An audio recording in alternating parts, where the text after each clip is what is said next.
أهلاً أصدقائي، أنا نادين.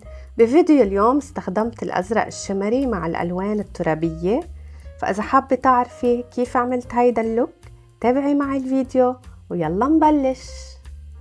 بالبداية من تارت رح استخدم الكونسيلر كبرايمر، ظهرت عندكم درجته على الشاشة. رح طبقه على كامل الجفن باستخدام فرشة مسطحة من مورفي. الكونسيلر رح يوحد لي لون الجفن ويعطيني إضاءة بارزة تحت الحاجب، وهيدي الخطوة من أهم الخطوات اللي بتحضر الجفن حتى تبرز ألوان الآي شادو بشكل أقوى.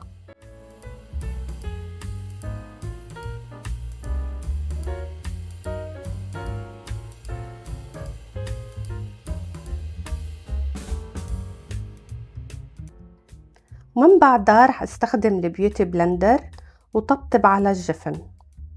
وتثبت الكونسيلر استخدمت من جرافتوبيان بانانا سيتينج باودر وطبقته بفرشة فلافي من ريل تكنيك. الخطوة اللي بعدها استعملت البرونزر من بسام فتوح واستخدمت معه فرشة للدمج من ريل تكنيك، حطيته على كامل الجفن كلون انتقالي.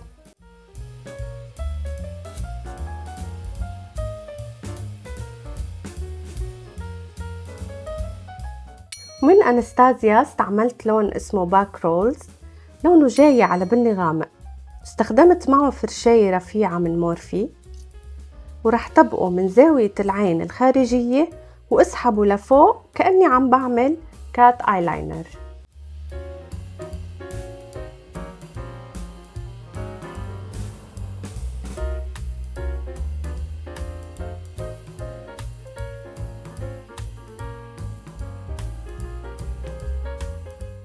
هلأ شوفوا من نهاية خط الايلاينر رح بلش اسحبه لجوا على شكل مثلث بينتهي على زاوية خط الايلاينر من فوق.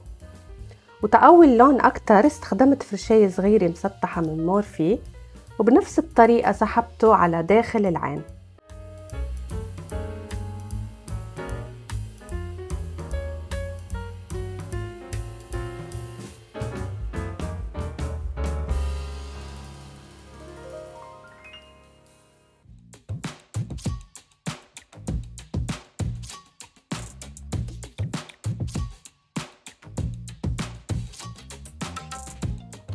وبفرشاية من ريل تكنيك رح ابتدي ادمج زاوية العين ليعطيني لون متجانس مع بعضه.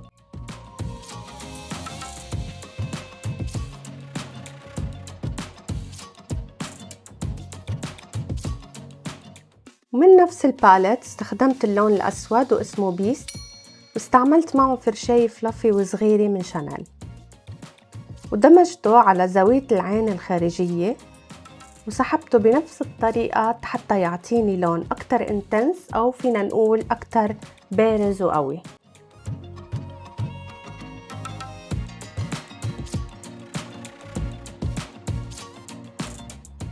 ورجعت مديته شوي على زاوية خط رموش السفلية من تحت.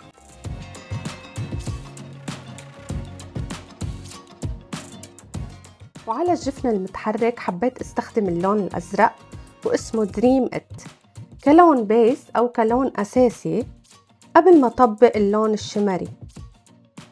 مثل ما شايفين عم طبطب بإيدي تيعطيني لون مركز أكتر.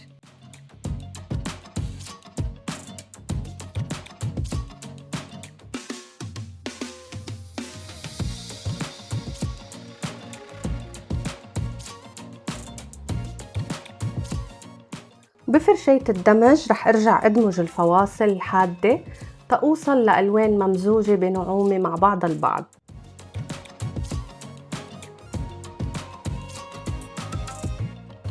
ومرة تانية بفرشاية الدمج الصغيرة رح طبق نفس الألوان على خط رموش السفلي حتى تعطيني طبقات من الألوان المتجانسة مع بعضها.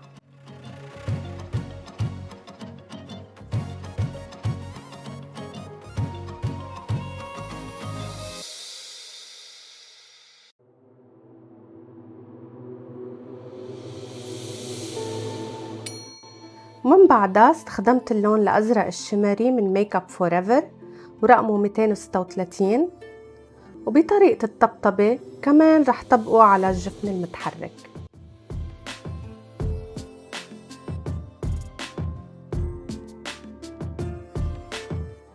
وهلأ رح ننقل لعملية الدمج.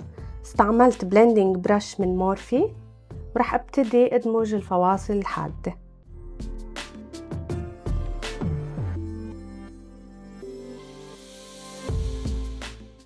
من أوربان ديكاي رح استخدم لون اسمه ليثيوم، لونه بيجي بني شمري غامق، بس ما بعرف ليه على الكاميرا عاطيني شوي فاتح. على كل الأحوال رح طبقه على زاوية العين الخارجية بهيدي الطريقة.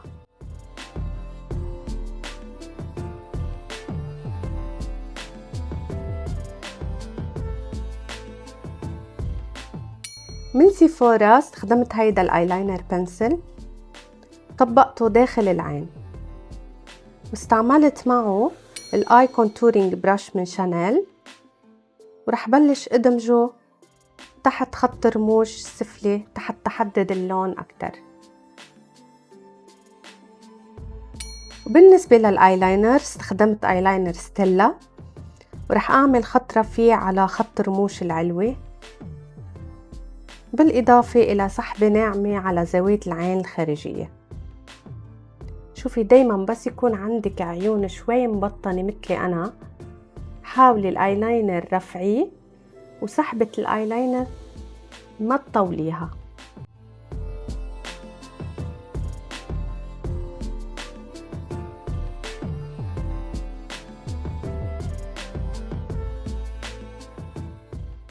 بفرشاية من دكتور بيوتي رح طبق الإضاءة على زاوية العين وعلى عظمة الحاجب من فوق حتى أسحب شكل العين أكتر.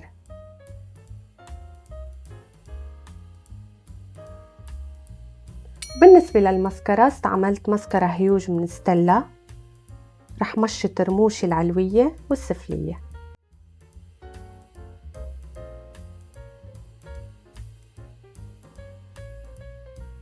وأخيراً بالنسبة لرموش رح استخدم هيدا البوكس، أنا خبرتكن عنه سابقاً، الرموش كتير حلوين وسعرهم ممتاز.